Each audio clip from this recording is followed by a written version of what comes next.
CPE report that came out, and it's the Fed's #1 indicator for what it's going to be doing. And that was lighter, less than expected. It's cooler than expected inflation data, so that's really good. The biggest thing holding up the inflation has been housing, and housing and rents. I'm not sure exactly how that came into this report, but if that was any better, and if as that gets better, the inflation will get substantially better. So, so it looks like the market is doing good today off of that very good, cooler than expected inflation report. So that was the big news. And okay, so the stocks. Let's look at these stocks that are doing good and bad today. Let me see, market movers. All right, so we see the top 10. We have Align Technology. They do braces for the plastic braces, and they went down a lot. That's an example of stocks. Almost every one of these stocks in the top 10 were down a lot last year. We see Match Group is on this list. We're going to go over that individually because it seems like a growth stock that has potential of being undervalued right now. What other stocks here? Tesla is up. Okay, these are all stocks that have taken a big hit and are rebounding. The ones that are going down the most, we have banks in the top 10. A good portion of banks. Zion, Citizens Financial, a lot of banking stocks. Not sure why. You see. Let's look at some of the NASDAQ stocks that are doing good. Every one of these is a former high flyer, ones that had PE ratios of like 50 to 100, which are very expensive, and they sold off in a major way last year, and they're basically rebounding. So this year, today we're basically having a return to what worked, in the past 10 years. The last year, each one of these has been crushed. But we also have a theme of antivirus. So we have CrowdStrike, Zscaler, Palo Alto. So that's a top 10. Now the ones doing the worst, we have conservative stocks, the ones that did the best last year. So it looks like the stocks that have done good year to date are tech stocks, the ones that did the worst last year. And that's why it's important to look back at this year. It's only 3 months. We've been in the market this year. It's 1 quarter, 4 months this year. A lot of times whenever you have stocks that go down a lot, there's a return to the mean. And the ones that did really good last year aren't doing so good this year. So I guess the lesson learned for everyone is if you're interested in buying and holding, like me, I'm a buy and hold person, and I like to constantly watch stocks that I own. And if they go down, you have to be willing to buy a little bit at a time as they go down, and so you're ready for a rally, something like this. And this isn't saying we're not going to go down more, but right now there's a lot of indications I'll show later that we're going to continue going up. Let me see from this list. Okay, these are all super conservative stocks that outperformed last year, every one of them. Drug stocks, we have Merck and Amgen. We have food stocks. Coca-Cola, Procter & Gamble is a staple for home. All these have high dividends, and they were stable last year, but now they're turning to be out of favor. All right, so let's look at what I prepared for today. Let's look what else we can look at. The S&P. We have, look at that. we have a resistance at this absolute level, 407, going back to November of last year. And we also have a 416 that we maxed out at February of this year. So that is called resistance. So past resistance, that could make us pause right here. And we have the same level right here going back to June of 22. And we have right here February of 22. So if we go up from here, we're going to pause at that level. Okay, so let's look at the sectors that are doing good. Sectors. We have consumer discretionary.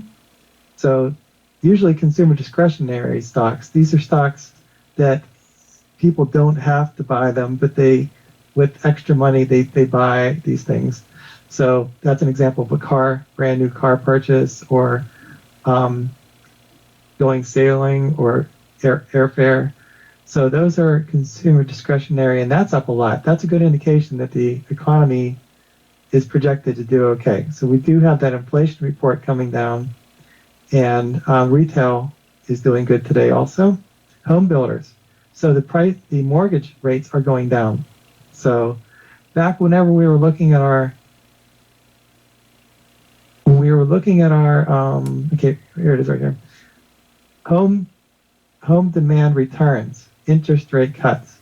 Okay, so back whenever the home builders were going down and the interest rates kept on going up, out until, maybe a year from when that happened to whenever home demand returns. So now we're actually seeing, in March, we're seeing some of those mortgage rates go down. And as those, as inflation goes down and as interest rates go down, the home demand is going to return. So it's always good to keep that in mind. Now, right now we have a situation where the bank stocks have been crushed. So last October, we had these home builders. They were all down. Now we have the bank sector that's still in the doldrums. If I knew more about banks, I'd be interested in dollar costing into some of these banks, but they're so hard for me to understand. I'm going to pretty much stay away. But this is an example of whenever there are stocks that are down 90% and no one wants them and no one has any hope for them, that's the time you start buying some, if you understand that stock or industry. Okay, so I don't understand banks well enough. I have some banks already, so I'm pretty much already invested in banks. But we'll have more opportunities as different stocks do go down during the day. All right, so, let's look at our bank do you have? Okay, so we let's look at my portfolio here just for kicks. I updated it like a month ago. Here it is. The banks that I own right now are JP Morgan and Wells Fargo. There's Wells Fargo and JP Morgan. And so I gave JP Morgan as an example. I bought this like during the COVID crisis, and the reason is I'm trying to diversify into dividend-paying stocks. And just think of this crisis right now. The reason I didn't sell JP Morgan in this crisis is they're taking advantage. They're investing in companies and buying, these regional banks and getting bigger. And Wells Fargo is another stock that I bought, and I bought that whenever they were raising the interest rates, and Wells Fargo had a lot of business in home lending and mortgages. So I thought, well, while they're down, I was buying in like the 20s and 30s. While they were down for that reason, the could be a way to paying stock. So over time, I'm just trying to move from a concentration in big stocks into more dividend paying stocks. And also I'm trying to be diversified so that I have a certain percent in different sectors. So I had zero until like the COVID crisis. I had zero in banks. So I'm trying to put some in banks, some in consumer discretionary, some in drug stocks, and I still have just a very small amount in oil and energy. So so it's just a matter. I tried to diversify. Does that answer your question? Oh yeah, thank you. All right. So okay, so we're looking at this calendar. Let's get this out of there. So we're looking at our calendar, and March and April are traditionally really good months. Let's go back and look at the month. There it is. Okay, so March is a good month. April is a good month. And we'll see some more charts and proof that the time there are a couple the time before an election, it's always, very positive. There are some indications that whenever we have 2 quarters of consistent, positive market after a bear market, we have a good time. So we'll go over those right now. So seasonality. This is a good month coming up. We're going into a good month. Let's look at some of the. Okay, this guy is really good. He notices patterns, and so I'm going to bring up some of the patterns. He said, a study shared with commentary subscribers said January was up whenever January is up since 1950, at least 2%. April was positive in 28 of 32 of those setup years, with an annual average gain of 3%.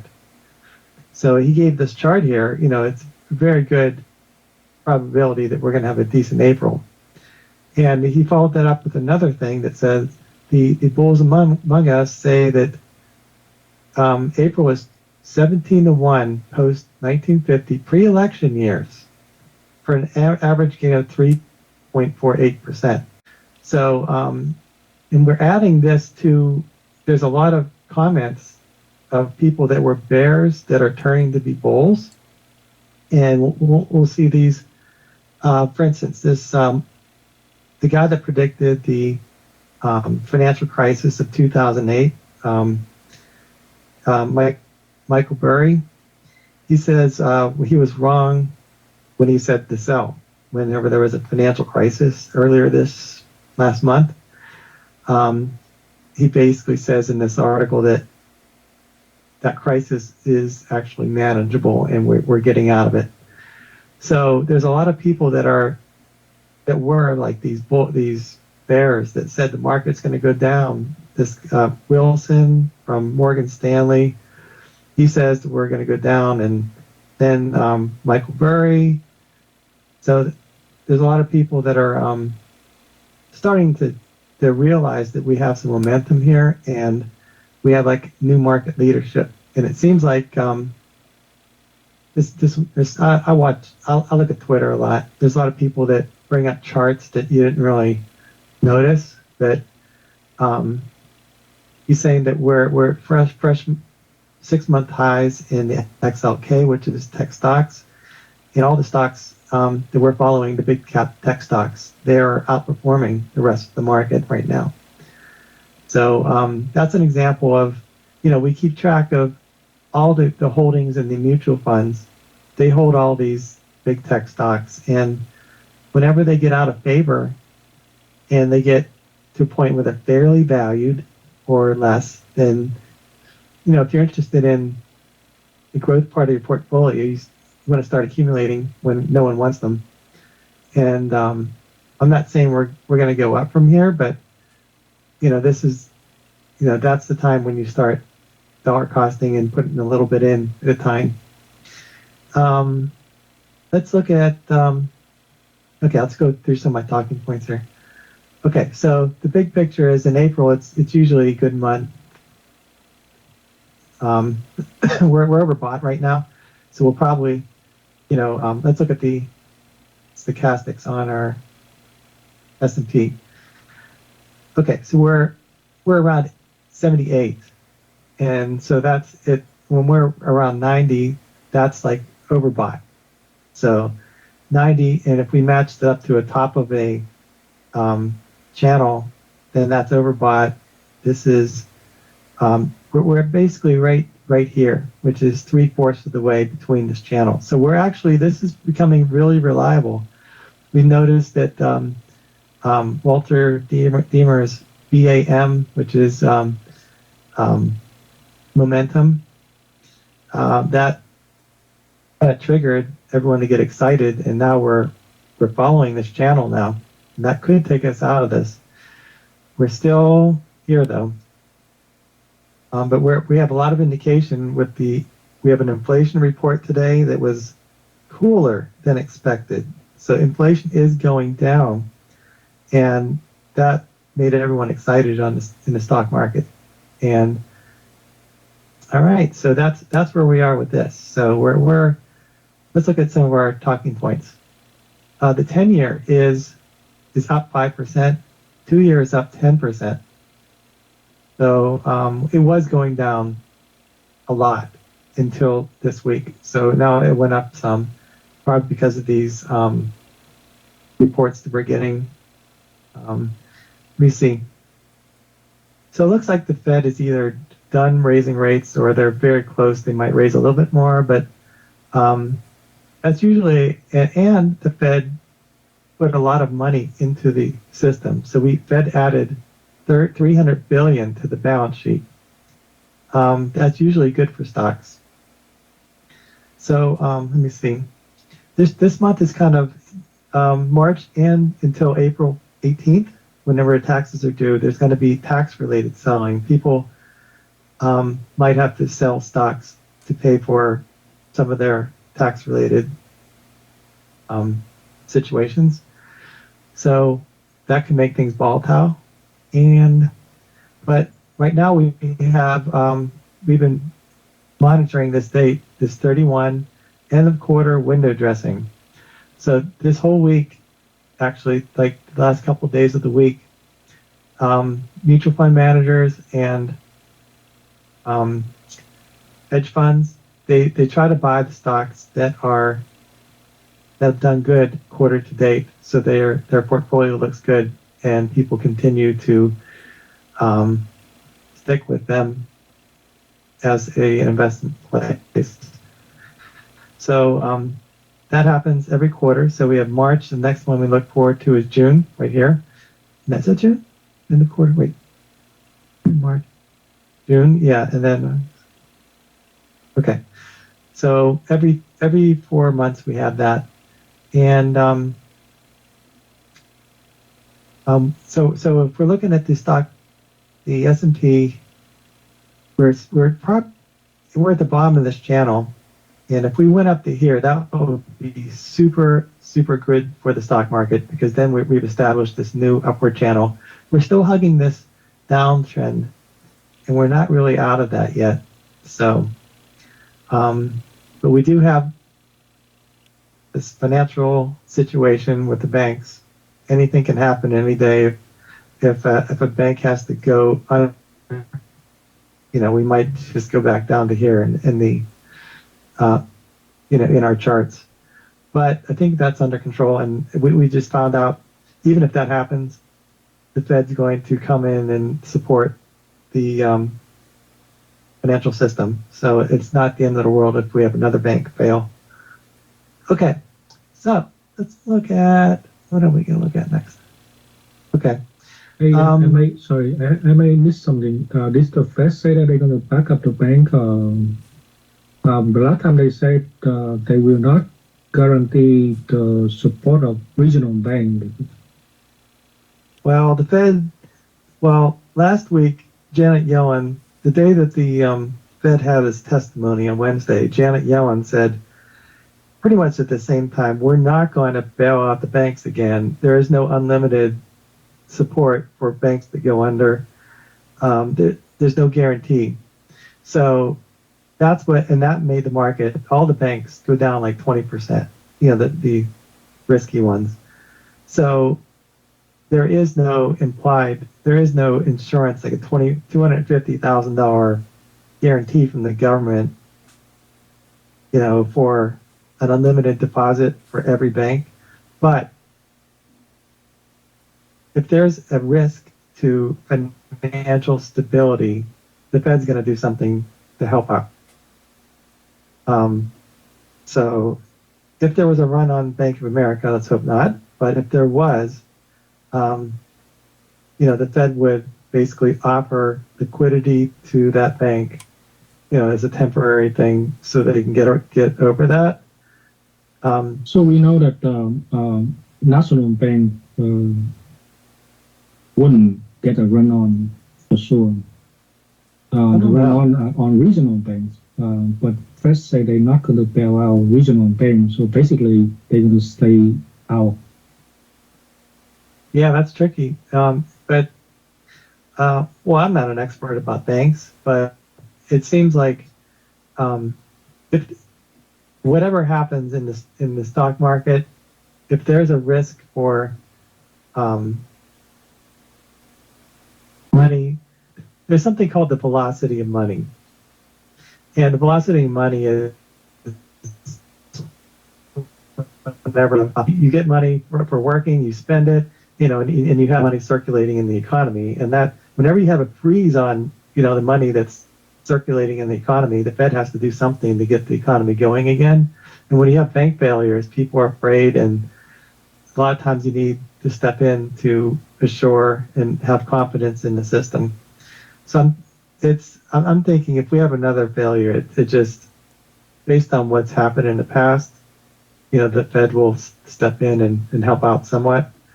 I'm not saying that banks won't go, they won't be helped out, but it seems like the crisis that we had earlier this month and last month seems like that's contained.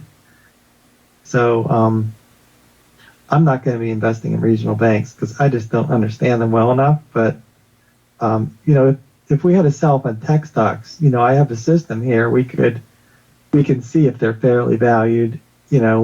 We understand them better, but there's a lot they don't show. We don't understand about credit default swaps or whatever it is they're doing, and we'll never understand that. So it's going to be tough for us to be able to pick out some regional banks to buy. So, and that's, if someone understands that, speak up. I really don't. All right. So, okay. So let me see. Okay. So we have this banking crisis is tightening the lending standards, and that's going to help the stocks go up because that means the Fed doesn't have to raise rates as much. Let me see. Okay, so we have the price of oil going up. It went up 10% this week. That's a lot. And we know at around $60 a barrel, that's when the Strategic Petroleum Reserve of America is filled up again. So it seems like whenever it gets down to 60 or 67, it always bounces from then. So we'll watch the level of 65 to 60 as pretty much a lower end of oil prices. And let me see. Okay, inflation is going down as of today. I mean, it's getting less, and today's report was good for this. And the dollar is unchanged since last week. There's some reports that the dollar might be losing its edge as the reserve currency of the world, and that could be bad. But one thing's for sure is we've had the value of the dollar has gone down in like a straight line for like 100. So I'm not sure what that means for us as investors, but I'll mention about the. You see, hold on, let me get to that slide right now, real quick. It'll be worth it. Hold on. Okay. Former Treasury official warns of a complete economic implosion if U.S. dollar loses global reserve currency status. So, I mean, the dollar, we've had like uncontrollable spending in the government, and we've had all these sanctions against, and now India and China and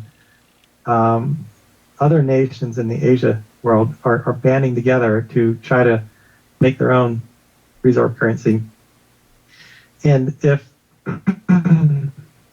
saying in these articles, and Elon Musk actually said something too, that if the dollar loses its influence around the world, then people will have like rampant inflation, more than what we have now. It'll be like Zimbabwe, and that could be like, I don't know how to protect against this, other than owning assets, but I don't know. We have to watch this and make sure that, maybe if we see it coming, we have to invest differently. But there's a lot of people firing warning shots about this. And if I just noticed in the past week, India and Russia are trading oil in China, in yuan, maybe China and India. All those Asian nations and Russia are kind of making their own little network. So I don't know. This is something big for investing. It's like a black swan. This could be like a huge event, like a financial crisis, if it happens. But Janet Yellen says that we shouldn't have a problem with this. Anyway, we'll keep our eyes on that too. Okay, let's go back to the dollar. We were looking at the dollar. There it is. It's unchanged from last week, but it's still in a downtrend. And that's good for all the tech stocks we're watching. All right, so we already looked at the stocks going up and down. We're still on an uptrend. We're almost at the top, almost overbought. So people are getting, they're not fearful anymore. People were fearful right here, and when the stock market was going down, and then we had the stochastics down. But now people are more, less fearful. They're actually starting to get very greedy. It's not in the fear greed index yet, but we're neutral right now. So if we go a couple more days like this, there's going to be a fear of missing out, and then people are going to jump on all the stocks that worked in the past 10 years, which are the big tech stocks and the S&P. Right. We always look at this. The fair value of the S&P is still 20% below where we're at now. So keep an eye on that. Fear and greed. We're at neutral. We were at extreme fear every week. In the past month, we've been getting less fearful. Now we're at neutral. A couple more good days will be greed. And so I put together let's see, hold on. Okay, let's go back. Okay, VIX. The VIX is down 8% since last week. So that's an indication that people are not fearful. They're not buying protection in options, and they're complacent. And there's this Wayne Whaley, he made the indicator for bullish momentum. He basically has another chart that says if you buy the VIX, if you buy the stock market when the VIX is low, no, when the VIX is high, like at 30, and you sell it whenever where it's at right now, then you're going to make a big percentage of money. So this is his percent changes. So between 10 and 30%, around 10% average. So if we look at our chart, the inverse correlation, we can see whenever people are scared and the volatility goes up, that's usually the time to buy. You can see that S&P is down. and whenever the VIX is down, it's the opposite, and the S&P goes up. So yeah, that's why we watch these, and that's a contrary indicator. All right. You see. Okay, so we've been talking about the Facebook and the metaverse companies, and we actually in our addendum in this document we list metaverse companies, and there's a lot of people talking saying that the metaverse isn't what it was panned out to be, and seems like Mark Zuckerberg from Meta is moving from the metaverse to AI as the main focus of the company. And in his most recent reports, Facebook basically said, we're tightening our belt, we're not throwing a lot of money at this metaverse anymore, and we're kind of putting our focus on the AI, which is more of a hot topic right now. So, so if we look at let's look at our addendum. We have a couple of these stocks that we were following. So NVIDIA. So NVIDIA has gone up a lot. They've gone up 70% this year, and they basically power they have the chips behind the AI, which is the latest thing. And in their earnings report, they're saying, hey, we're doing AI, and the more they say AI, the more stock goes up. And so these are the stocks that we listed as metaverse stocks. And stocks like Unity Software, they didn't have any earnings. And just think, if the metaverse turns out to be a bust, a lot of these companies that didn't earn any money are going to go bankrupt or going to have to be taken over or something. But we don't know if it's going to happen or not. But right now, there's a lot of people saying it was a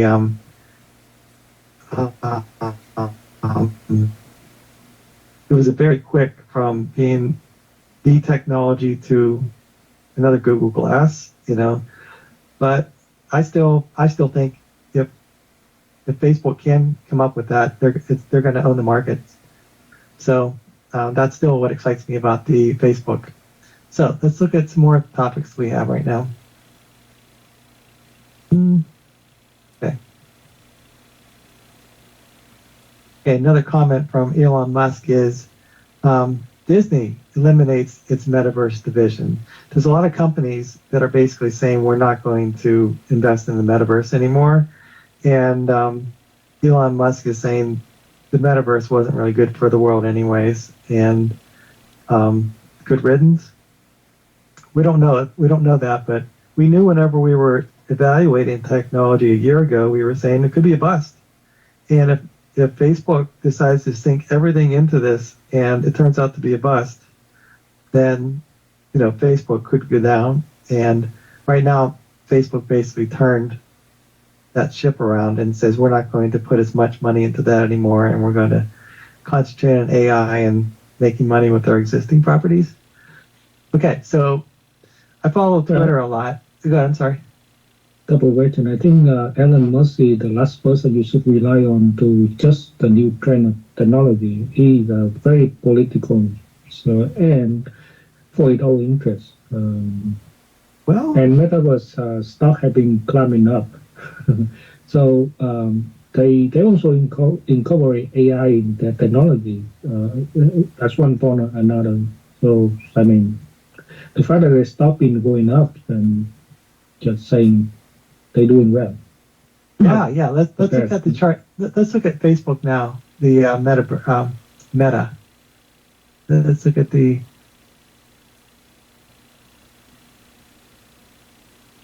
Meta platforms. Okay, you can see that we're in this horrible downtrend for 2 years, it seems, and then right here they broke out of that downtrend and started going up. Now they have this channel where they're making higher highs, higher lows. and I think they went up like 70% this year or more. And so they have a great channel, and they're above their moving averages. And we noticed one thing in common with a lot of these tech stocks that are big and reliable in all the hedge funds and all the mutual funds. Whenever they get to a PEG ratio of 1, we saw that it was like PE of 14, and they were growing around 14. And that's like a fair value. And whenever stocks hit that level, in the future when we're watching these, I think that's a good time to start costing. We're just looking back and seeing commonalities, but that's like a floor, in stocks. Whenever you have that fair value of a PEG ratio of 1. Yeah, so it is going up. But you can see almost every stock we're following now is in these uptrends. And so Microsoft particularly for Metaverse, if TikTok competitors is actually on a downtrend, so it utilize that advance to its benefit. So every tech stock company go up, but Metaverse going up much higher. Yeah, I think I'm not sure. I think Metaverse is still a technology that's flaky, that's not ready for prime time. Maybe 10 years it'll be ready. But I guess the great news that broke this Meta out of this downtrend was they were starting to talk right around here about banning TikTok. So that's still like they had these where the CEO of ByteDance, the owner of TikTok, and he basically flopped and in front of Congress. So it looks like they might ban TikTok. If that happens, that's a huge catalyst for Google and Meta. But they could be front running that this going up like that. But you can see almost every one of these stocks, is in an uptrend, and it's overbought. The time to buy stocks is whenever they're oversold and near the bottom of their channels. So, but we have like JP Morgan, it's oversold. All the banks are pretty much oversold. But most of them are overbought right now, the tech stocks, the worldwide. So the fact that Elon Musk, pushing down on Metaverse, a kind of political AI. It's interesting. AI alone doesn't make money, right? AI had to be incorporated into a business to make money, and so he's able to incorporate AI. Yeah, you mentioned how Elon Musk isn't, he isn't really part of these technologies, but he actually invested $100 billion in OpenAI. The owner of the ChatGPT. He was a founding investor, and he had to resign from the board because there was a conflict between Tesla's AI and that company's AI. So he knows more about this stuff than we do, right? If he invested way back then in this company. He wanted to take over, and they rejected it, so he quit. That's the story of OpenAI. He wanted to run the company, and AI said no, and so he quit. Okay, maybe, I understand now. I didn't know that. So let me see.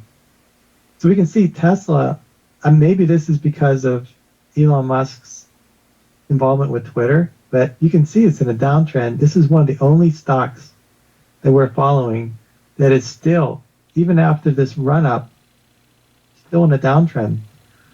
And maybe it's just because Elon can't focus on the company, and I'm not sure. But it's almost, well, I think it was fair value to right around here. But that's what I'm saying. He should better be worried about it, Tesla than talking trash about the company. I own Tesla company stock. I own Tesla company stock, and I'm not really happy with his performance. In the meantime, he's talking trash about the technology company. He's definitely distracted.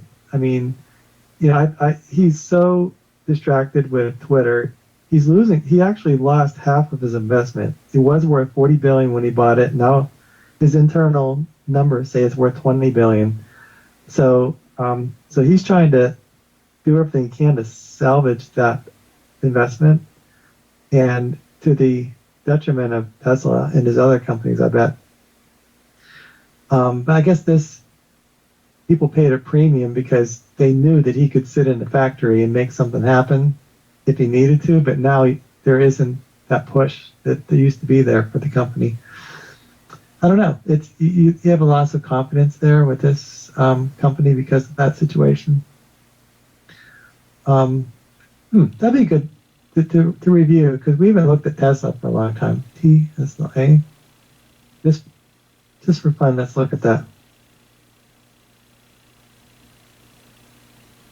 Okay, it's up 4% today. Let's look at statistics. My guess is its PEG ratio is around 1.2. Look, 1.75. Okay, well, it's almost 2 times overvalued.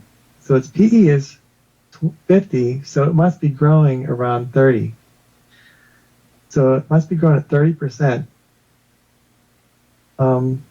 If we look at that chart of Tesla, right around here, it was, right around $100 a share, it was fairly valued.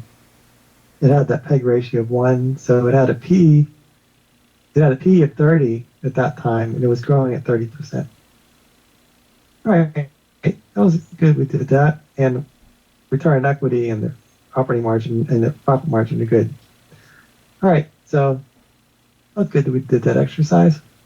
So he's being distracted in a major way by Twitter and getting his hands into all kind of situations. And he's saying AI, you got to stop AI before it takes over and becomes dangerous. So that's probably right after he got kicked out from OpenAI. Maybe that's it. maybe he's talking down that because he couldn't invest. So we have a lot of chatter on Twitter that this is there's a lot of bears, people that were betting the market will go down, are turning into oh no, sorry about this. Hold on, I hit an ad. I'm sorry about that. All right.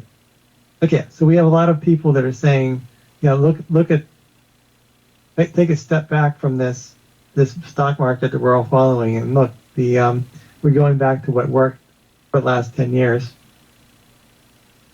And we have this Michael Burry saying that was wrong to sell right into that banking crisis. And all right, so another little chart here. Michael Burry was saying that this is probably one of the best markets for buy on the dip. So more people this is like the second best buy on the dip market in history. So whenever there's when we look at the S&P, let's look.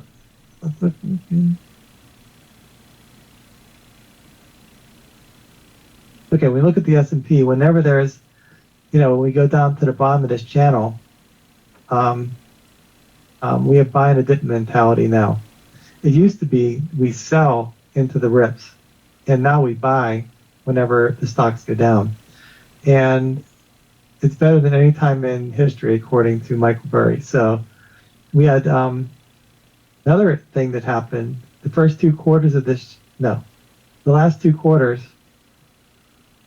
whenever you have 2 quarters gains after a bear market, that's usually an indication of the start of a new bull market. So this guy said S&P now has posted 2 consecutive quarters of gains and that the pattern not seen in any bear market in the last 50 years. So in the last 50 years, when there's 2 quarters of gains, that basically says the bear market's over. And that's the start of a new bull market. So it solidifies our view that October of last year was the bear market low, and we are 6 months into a bull market. The bears are trapped. Okay. So there's a lot of people saying this. We don't know if it's going to go up or down, but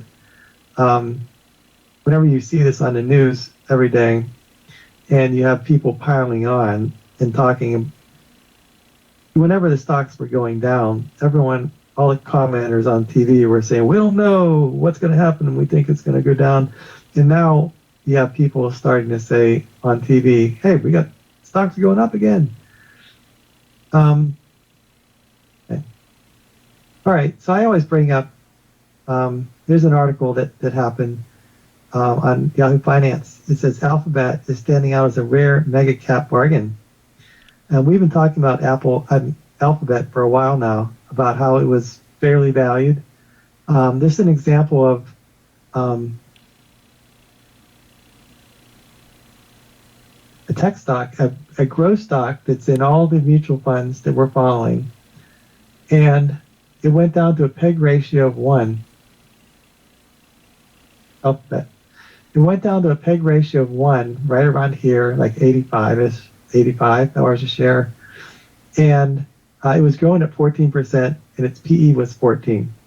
So we have that formula for a lot of the big stocks. Once they get fairly valued, there's a certain amount of money from the market buying that stock. So this report basically said, of the mega caps, Alphabet is the only one that has growth above 10%. We know Apple's only grown at 7%, and the valuation that's decent, and the opportunity of multiple expansion. So multiple expansion is right now. Let's look at what multiple expansion means. Right now, we can see from Google earnings. I'm dividing these numbers here. This is the earnings per share that are estimated for the next couple of years. So last year they were growing at 10%. Next year, from this year to next year, it'll be 17, 13, and 13. So they're growing at 13, and the PE is about 17. That's 1.3 PEG ratio now. So seeing if they have some cash, they're about fairly valued. But what multiple expansion means is, say their PE is at 17 now. Google usually trades at a PE of 20.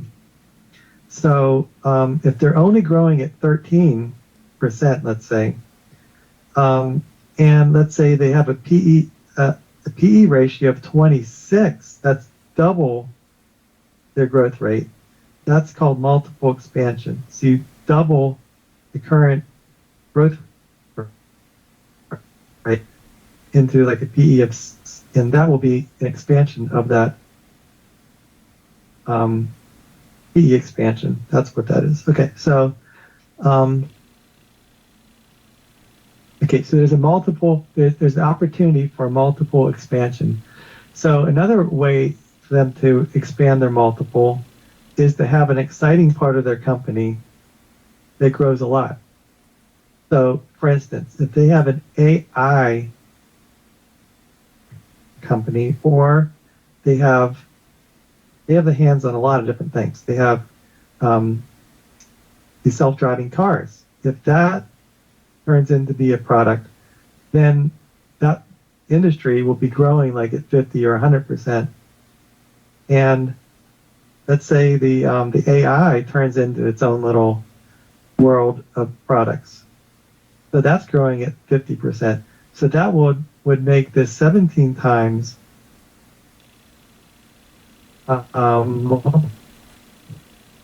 times, and that would double the price of the stock in a way. So that's what they mean by multiple expansion. And they have artificial intelligence as catalysts. They said antitrust could mess everything up, so we don't know about that. In any kind of government what rules that they have to follow could hurt their company. But they said this chat GPT interfering with their advertising business is probably not going to happen. All right, so okay, so another thing they said is the NASDAQ 100, which is an index of all the tech stocks, top 100 tech stocks. That's up 20% from the December low. So that they're saying it's a bull market because it doesn't really mean anything. It's up 20% from the low. But I think more than anything else, we see momentum and stocks going above their moving averages. So if you look at all the stocks we're following here, even the S&P, you can see that the moving averages, let's say the 200-day moving average, if the stocks trade above the 200-day moving average for an extended period of time, that's a good indication of momentum. And we're seeing that in a lot of the stocks we're following. You can see these moving average lines and how stocks are starting to go above them and hold above them for an extended period of time. And that's good for that stock, and it's good for the indexes too. Yeah. So it's looking like we're getting out of this downtrend and we're starting up the uptrend, which is pretty decent. So for my portfolio, I was down 30% last year because I was concentrated in a lot of the stocks that didn't do good. But this year I'm up around 12%.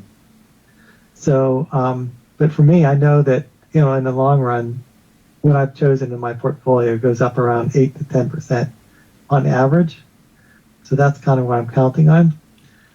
All right, let's look at, okay, so we looked at that.